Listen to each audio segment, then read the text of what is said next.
my life was really pretty average until I became Labor Commissioner. Then all of a sudden, you got picture an elevator, and the lady cutting your hair is like, "Are you the guy I saw in the elevator?"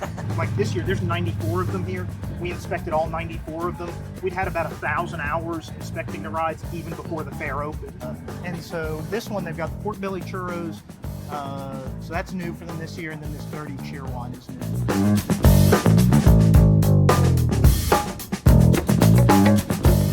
Hey everybody, welcome on in to another edition of Tying It Together with Tim Boyum. I'm Tim Boyum. As you can see, we are not in studio. I've been trying to hook up with Luke Farley, the Labor Commissioner, for some time to find out about him and his background. And his team said, hey, why not do it at the State Fair, where they do a lot of work here, actually, with ride inspections and whatnot. So let's go find Luke and catch up.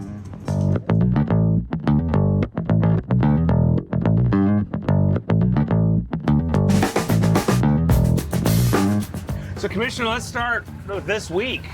This will be last week when this drops, but Yeah. What's it been like? This is your first fair running the show here for Labor, right? Yeah, so it's like the Super Bowl for our agency, right? I mean, other than the elevators, it's the most visible part of what we do, and it is so hugely important that we get it right. I mean, 1 million people are going to be here. There are going to be thousands of people on these rides, and so making sure that people come here and can have a good time without worrying about safety is paramount for us. So it's been a lot of fun. We've had a good record so far. There's been nobody hurt, and so that's how we measure it, you know? Yeah, I mean, that's like the nightmare you worry about, right? I mean, I'm sure you don't because your safety inspectors are great. But. Yeah, so I wouldn't say it's a nightmare, but I would say we think about it a lot. We take making sure that people come here and can have a good time very seriously. And the way I look at it is, you know, this is the State Fair for everybody. People in North Carolina work hard. They got a lot on their mind. You should, when you walk through that gate, you should be able to leave whatever's on your mind out there and have a fun day or a fun night here and not be worried about whether the ride you're on is safe. And so we see it as being essential to letting people have a good time when they're here. So, for folks that don't know, where are you from? What was growing up like for you? So I grew up in Onslow County, which is about as far down east on the coast as you can get. Grew up there, went to college in Carolina, and went on to Wake Forest, and been living in the Triangle ever since up until I was elected Labor Commissioner. And it was a pretty sort of average upbringing, you know, and my life was really pretty average until I became Labor Commissioner. Then all of a sudden, you got picture an elevator, and the lady cutting your hair is like, "Are you the guy I saw in the elevator?" And so it was really a pretty stark change in kind of lifestyle in a very short amount of time. Yeah. What did you come to the fair as a kid? Yeah, absolutely. Not as much as I do now. This will be the first time I've been multiple days in a row ever. But we came as a kid. I always loved the Gravitron. Everybody asks, what's your favorite ride? My favorite ride is the Gravitron. It's still my favorite ride. I haven't been on it yet, mostly because we're working while we're out here and not on rides. But what about you? Do you have a favorite ride? Oh, man. Well, you know what? I used to love the Tilt-A-Whirl when I was a kid. I don't know if it's called that still. But the older I get, I can't do things that spin. Yeah.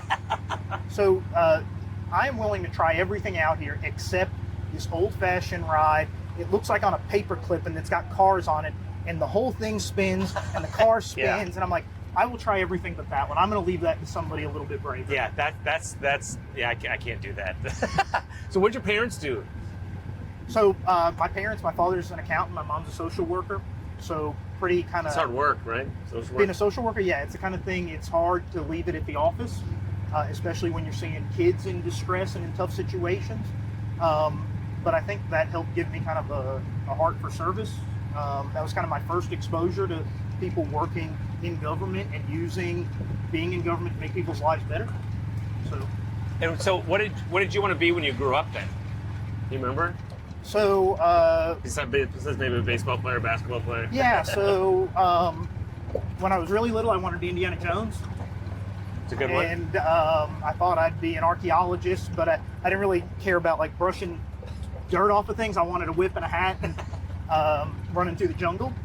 And then I was kind of on that kick till I got to middle school, and then I did start thinking about being a lawyer, and it never really changed after that. Wow, that's pretty early. Yeah, about 7th grade, Indiana Jones and then lawyer. Do you remember what it was that attracted you to be a lawyer? Yes. So I remember Janet Reno being on television about something, Wow. And being like, I wonder what this job is. And my dad was like, that's the Attorney General. And I was like, well, what's that? And like a big lawyer for the government or something. And so that was kind of like the first time I had any exposure to that. I was probably then, I don't know, I guess I'd be like 8 or something, 9. Wow. I'm trying to do the math quickly in my head, but that was the first time I had the idea of doing something in the law, and I stuck with it because the things that stuff like you need to be good at, I happen to be good at, listening to people, talking with people, I didn't mind reading lots of stuff, and so it kind of just fit, and I stuck with it. Wow. So what kind of law did you do before you ran for office then? So workplace safety law, which is what made me decide that Labor Commissioner was a place that I could contribute. The job was helping businesses figure out how to comply with the regulations and how to keep their workers safe. And when I'd done that for about 14 years, I thought this is something where I have professional experience that actually I could lend to the job of Labor Commissioner. So that's interesting you did that, the workplace safety stuff, and I'm curious about your opinion about it, because you don't know those business rankings, North Carolina got docked for workplace protections and whatnot. Why do you think that was the case? And a lot of that comes before you even got into office, obviously, but why do you think that, do you think it's related to the state's kind of right to work and anti-labor kind of atmosphere? Well, first, labor union. Yeah, sure. Yeah, no, I follow what you're saying. So first of all, North Carolina was just ranked number 2 in the country for workplace safety. So as far as what we do at the Department of Labor, the only state ahead of us is Virginia, and I think we can catch Virginia, and that's going to be my mission over the next 3 years is to catch Virginia, because I did when I was campaigning. I said I want this to be the number 1 state in the country for business and workplace safety. And so far, 1 year in office, we're the number 1 state in the country for business and number 2 for workplace safety. So we're where we need to be in terms of workplace safety by the standard metrics. To the question about, the report, that's just one report from an outfit called Oxfam, and Oxfam hates right to work laws. And so if you really read their metrics, what they're really digging us on is being a right to work state.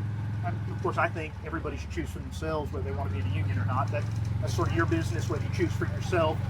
And whether you have a job or not should depend on how you make that choice. What do you, for people that, I don't think a lot of people, they hear labor, some people do think unions, some people think workplace safety, some people just don't know. Right. I mean, obviously, as you mentioned, elevators and the fare is the biggest thing, but what is probably the biggest thing that you guys work on day to day that people would understand or get? Well, like you say, the most public-facing stuff is the elevators. That's what everybody knows. I'm not even sure how much people know about the rides, but like this year, there's 94 of them here. We inspected all 94 of them. We'd had about 1,000 hours inspecting the rides even before the fair opened. And so things like that, every amusement ride in the state's inspected by us. But the bulk of our work, more than half of our employees and half of our budget is OSHA workplace safety. So the health, safety, and well-being of working men and women, especially in industries like construction, agriculture, manufacturing. Those are the sort of key industries. But we also do other things. We enforce the state's other labor and employment laws like wage and hour laws. So after my first year here in office, we had a record year collecting unpaid wages for workers. So $2.5 million back in the pockets of North Carolinians since I've been commissioner. But we also do anti-discrimination, youth employment certificates. So if you're going to work a job this summer and you're a teenager and you've got to get that certificate to work, that comes through the Department of Labor. Anti-discrimination, boilers and pressure vessels. So we inspect boilers to make sure they don't explode. Those things can be really dangerous. But most of the job is enforcing the laws that protect the workers in North Carolina. You said you want to get to number 1, be Virginia. What does that entail? How do you do that? So there are a couple of key metrics, and that's one of the things that I really appreciate about this study that came out. It was from Wallet Hub that ranked us number 2 in the country for workplace safety. Is they're looking at the key things like the key rates of workplace injuries, time away from work, restricted days you can't do the job that you're assigned because of the injury. And it's just about getting those numbers down. And we're not far behind. I mean, 2 out of 50 is a great place to be in 10 months in office. So what are we going to do on this time? So, every year they got a bunch of new foods, right? Yeah. They had 88 new foods this year, and they did a contest on Media Day. And one of the ones they rolled out was this pork belly churro at Granny's Country Kitchen.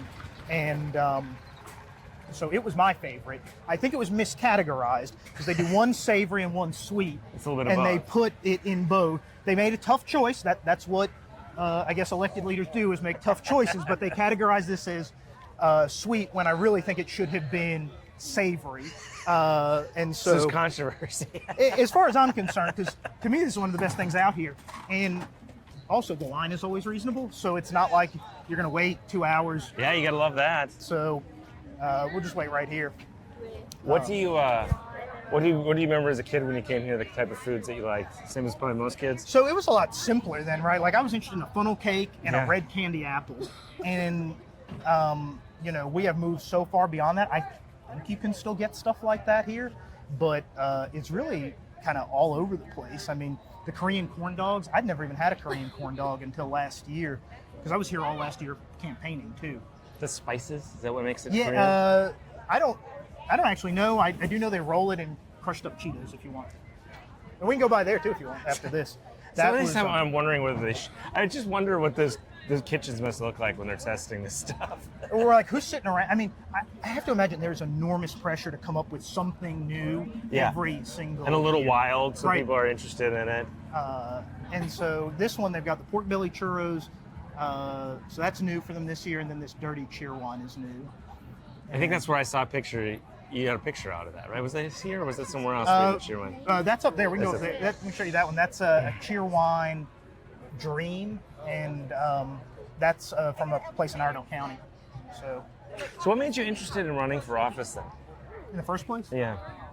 Because you had never run for anything before, right? No, I had never run for anything, and I was really outside of politics. I mean, I was always interested in the state of the country and what's the right direction for the country and the state. But politics, when you think of it like, the inside baseball stuff, I didn't pay attention to any of that.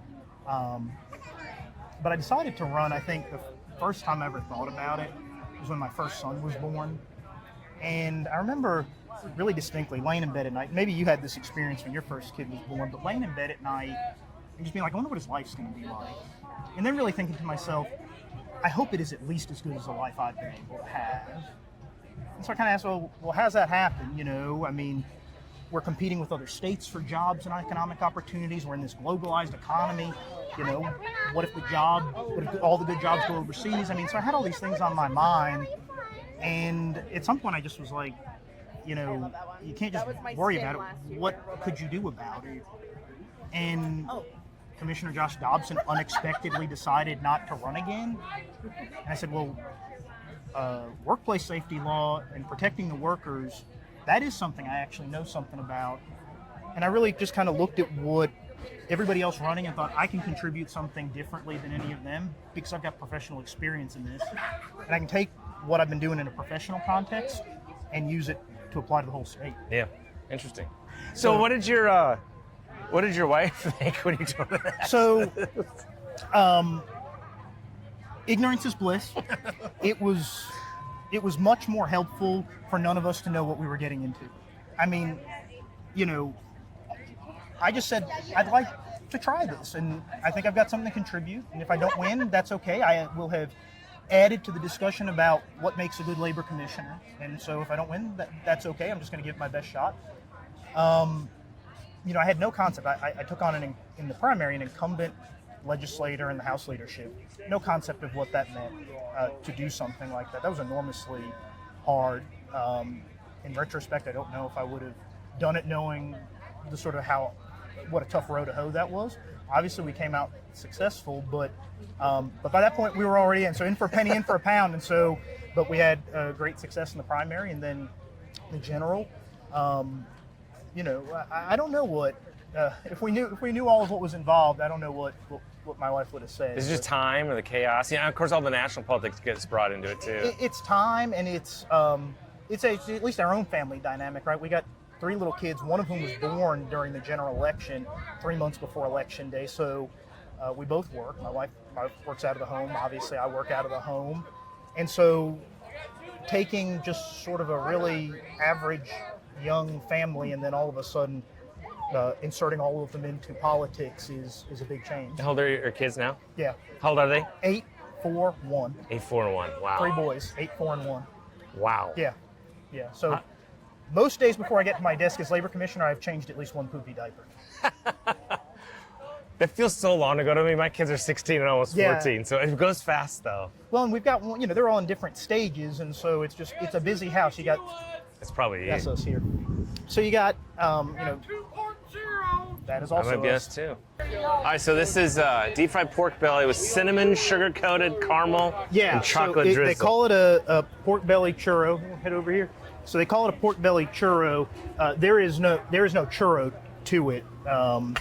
It's all pork belly. It's part of the name. It's all pork belly. What's different about it is it's got the chocolate sauce and the cinnamon sugar on it. And Tim, I'm gonna give you one of these because you can start with that one. Well, here, I'll rip it in half. There we go. And see, the fact that you don't have to wait in a 2-hour line to get it, it tastes better if you didn't wait 2 hours. Yeah, those donuts by where we started smell amazing, but there was like 100 people in line. Yeah, I don't have patience for that. So, I'm not sure I don't know what I'd wait for that long, but it's probably not a donut. So that's good. Yeah, not bad, right? When I'm out here, I'm kind of in work mode. Yeah. I want to be with our inspectors, check in with them, see how they're doing, see what they need, kind of take a look at the rides myself. Sometimes I'll chat with the ride operators or, the vendor for the fair. So what goes into that, the testing? It's pretty intense. So, like I said, before opening day, we had close to 1,000 hours in the inspections. They get here. There's a different protocol for each type of ride, a Ferris wheel versus a roller coaster. But we look at them on the truck before they get unloaded because we can see things up close. We see if there's anything that needs to be corrected or fixed or missing. They unload the ride. We set it up. We look at it again. If there are things that need specific testing, we perform specific testing, scientific type testing, called non-destructive testing. We look at that.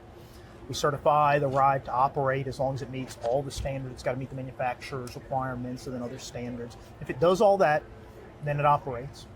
And then after that, we're doing operational checks every day. We have at least 2 people here every day, every hour that the fair's open, and they are going around checking to make sure the ride's operating correctly, checking in with the ride operator, make sure they're doing all right, looking at their logs because they're supposed to test the equipment themselves and prepare a log of that. And then we go through that and check their documentation. And we're doing that every single day the fair's open. It's interesting because I think a lot of people probably think you guys check them when they come in and then that's it.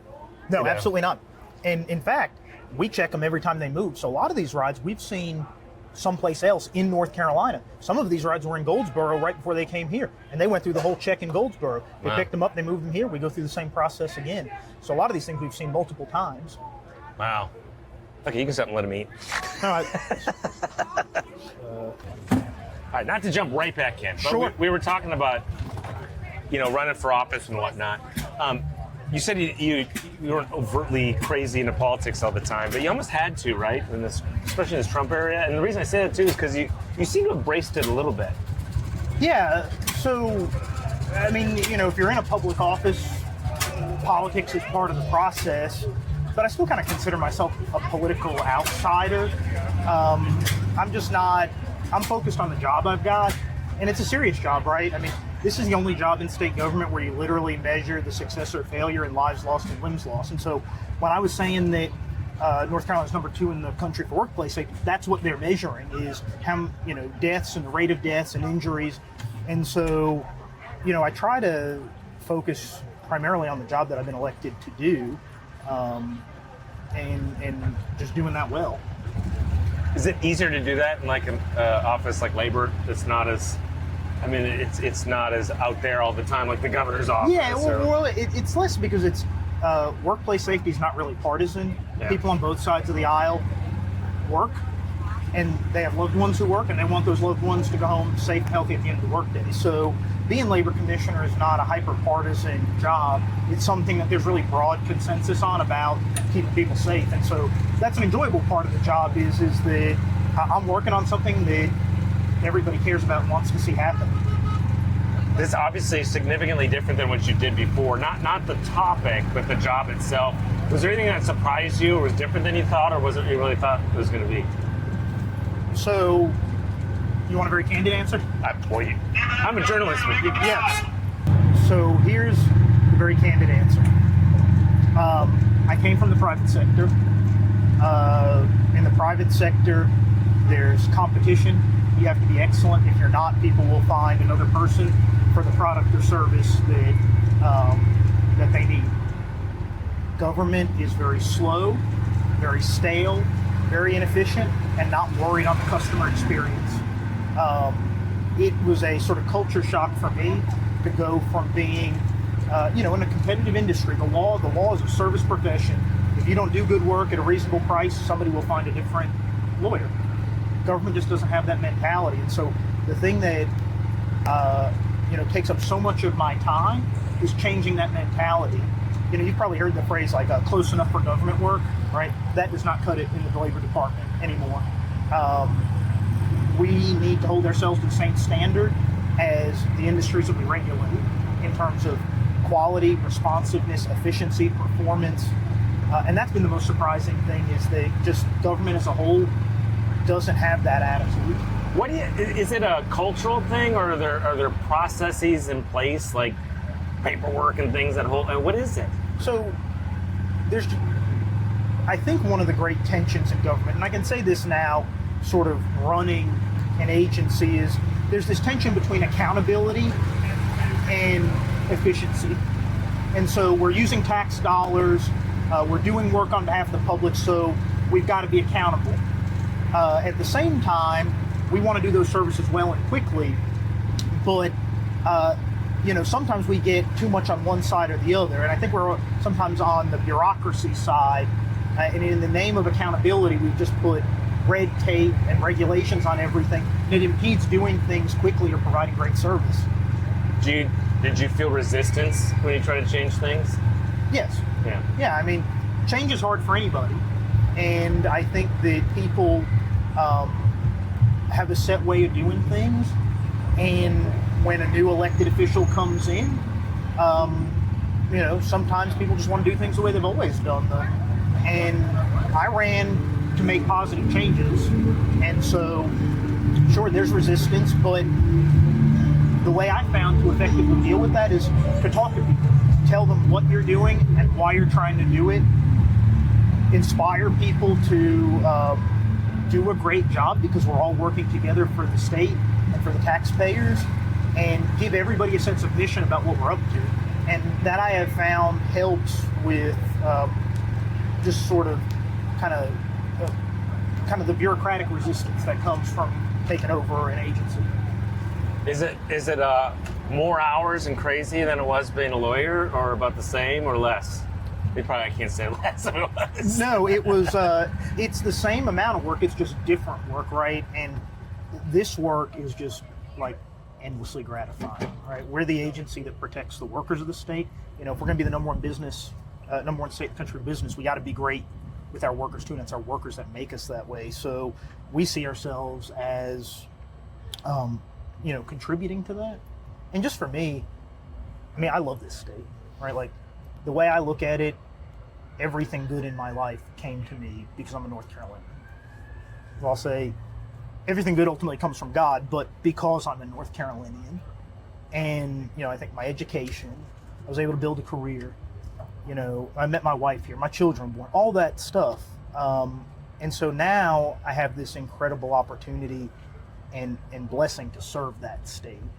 And so that's just really far beyond anything else I could be doing with my life, You alluded to it earlier, but how different has it been having your face out in an elevator everywhere and, being a public face more? Well, there was no opportunity to ease into it, right? I went from just living sort of a quiet, private life, raising a family, to all of a sudden having a public role. The elevator thing, I will tell you, when I did not think anybody would notice, I didn't think it would ever come up. I thought, who's looking at that picture hard enough to ever actually recognize me? But it has started to happen in the last couple of months. Somebody cuts my hair, is like, are you the elevator guy? And I was at a doctor's appointment, and they were checking me in. They're like, are you the elevator guy? And so it happens.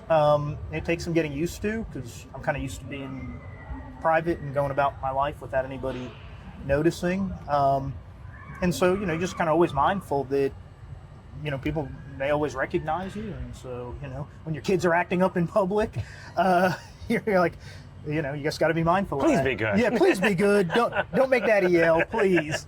I remember, I don't know if it was one of your primary opponents or someone, or if it was an election before, they said they were not going to put their face in an elevator. And I said, that might have been the dumbest campaign promise I've ever heard of. So here's the thing, and it's the practical effect of it is increased accountability, because if your name and your picture's on there, you're going to make sure those inspections get done right and get done on time. And I wouldn't put my name or my picture on anything that I wasn't willing to stand behind and proud of the work. And so, even right now, we have almost totally eliminated the elevator backlog. You've probably seen, there's a perennial or every other year story about the elevators not getting inspected on time. We're on the verge of having every backlog cleared up and a plan to make sure that it doesn't come back again.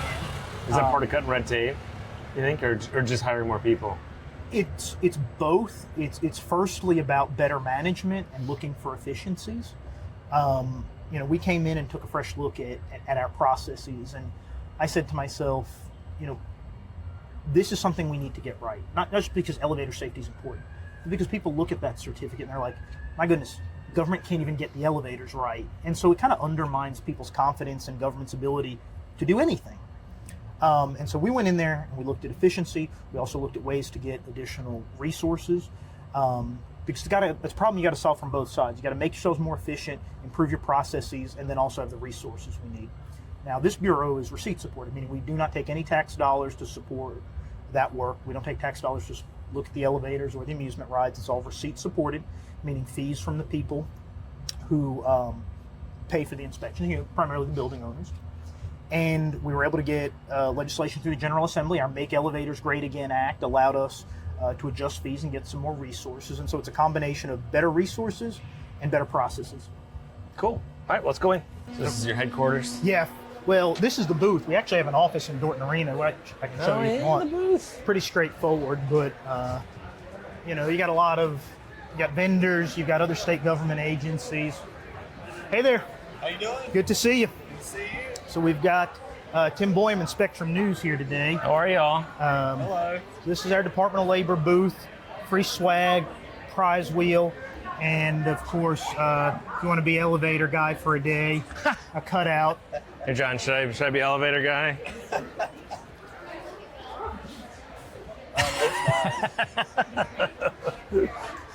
It's my cheese moment for the day. And of course, once you take that picture, you then have our all-purpose hotline number, and then we've added the direct dials for a couple of the other important bureaus that we've got. So this is if you want to have us come out and help you improve your workplace safety. This is if you've got questions about any of the laws we enforce, we'll give you an opinion on that. And then this is for our recognition program. So people who've done a good job following the law, we've got recognition programs for those. That's what you've been out here a lot. I don't remember the Labor Commissioner out here a lot before. It's important for you to be front-facing for your employees, isn't it? Absolutely. I mean, I think that's one of the aspects of being a council of state agency head that people don't realize is you're the CEO of an agency that's providing services. You're basically the CEO of a mid-sized business. And whether you provide those services effectively comes down to the people in the agency. And so being good to the people, interacting with them, letting them know that you stand behind them, that's all part of the job, and part of that is being out here. Yeah, which I mean is important too, because I mean all council state, there's so many that people don't know a lot about. Right, sure. For better, for worse. Right, and we are a service agency. I mean, we're we don't make anything. We provide services to the public. We inspect workplaces, we inspect elevators, we inspect amusement rides. We help people have safer workplaces. That's sort of the flip side of it. And people don't realize this. They think we're just there to issue a citation. But you can actually call us before anything goes wrong, and we'll take a look around and we'll point out where you did or didn't do something correctly for workplace safety. And if you fix it, you don't get a citation because you invited us out there and you worked with us. And so we're out here promoting those services, and those are really big to me because that's proactive. Citations are reactive. Something's already gone wrong. Somebody's been hurt. Or God forbid killed, or we found something incorrectly, but asking us to come out in advance is proactive. That's a better way to do workplace safety and keep people safe. And it's just less costly overall. Nobody's been hurt. There's no cost to the business. It's a free service. And so we're out here promoting that. Yeah, in some ways, it's actually better if you guys are not in the news, right? That means things are going well. Yeah, right. I am perfectly fine by me if you don't hear about the Labor Department, because it's something. It means less accidents. Yeah, or less right. whatever. Something hasn't gone right. Although we've been, like I said, in the news this year for some good things. A record amount recovered for workers, $2.5 million. Every county in the state, we recovered money from there. And that's really one of the most gratifying things that I've been a part of is 1887. Are you giving the answer away? That is, it's 1887. What was the question? What year did the Department of Labor start? Well, I'm glad you did know it. I love trivia, and I love Department of Labor trivia. That could be a separate podcast. We got to give him a prize now, right? Yeah. Oh, yeah. So, Commissioner, is there anything that you really want North Carolinians to know that they may not, or a last message to North Carolinians? I think I would want them to know how much I care about them, and specifically the working men and women of North Carolina, that I get up every day thinking about how to do my job better for them, how we keep them safe, healthy, how we make sure they get paid every penny they're supposed to be paid, and how we do all of that more efficiently and in a better way to improve the lives of the workers in North Carolina. We were good North Carolinians today. Cheer wine and pork. Dirty cheer wine. Dirty cheer wine and pork. It's a good day. Thank you, sir. Yeah, absolutely. If you want to keep up with what's happening in North Carolina politics and hear more conversations with people shaping our state and beyond, check out the Tying It Together YouTube channel in the description. Hit subscribe and let Spectrum News be your resource for balanced, in-depth political coverage, elections, and issues that matter to you.